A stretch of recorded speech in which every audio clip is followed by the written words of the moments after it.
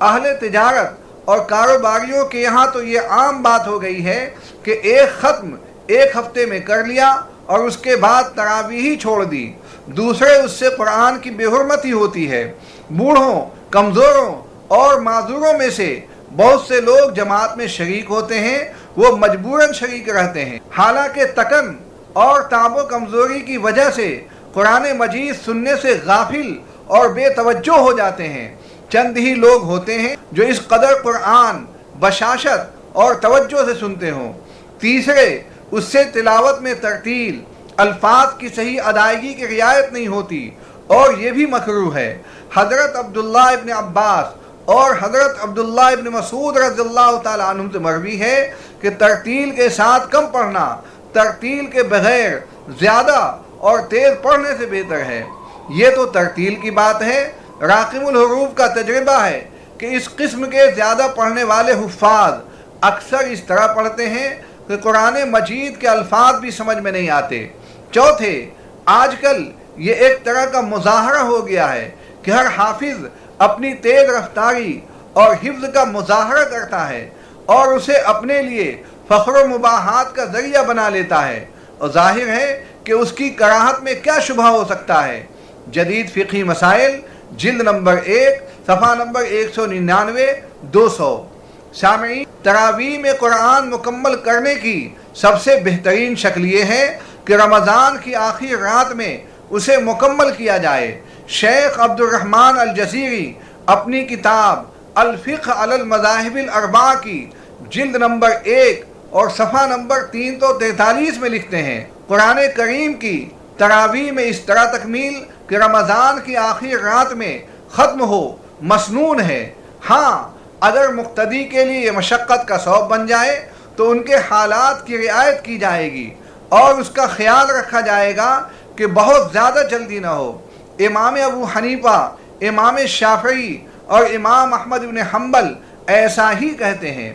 سامعین، ممبئی اور دوسرے شہروں میں اب 27ویں رات کو قرآن مکمل کرنے کا معمول بنا لیا گیا ہے تاکہ 6 دن اور 10 دن والی تراویح کے نقصانات سے بچا جا سکے۔ یہ ایک اچھا فیصلہ ہے۔ شب قدر کے بارے میں عام شہرت یہی ہے کہ 27ویں رات میں ہوتی ہے۔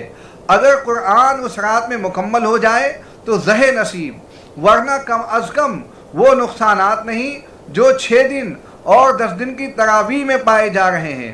مسلمانوں کو چاہیے کہ 6 دن اور 10 دن والی تراویح سے کنارہ کش ہو جائیں اور لوگوں کو سمجھائیں کہ 29 دن یا 27 دن میں قرآن مکمل کریں۔ اللہ سے دعا ہے کہ ہمیں اس مہینے کی قدردانی کی توفیق بخشے اور نفس و شیطان کی سرکشی سے ہماری حفاظت فرمائے۔ وآخر دعوانا ان الحمد للہ رب العالمین۔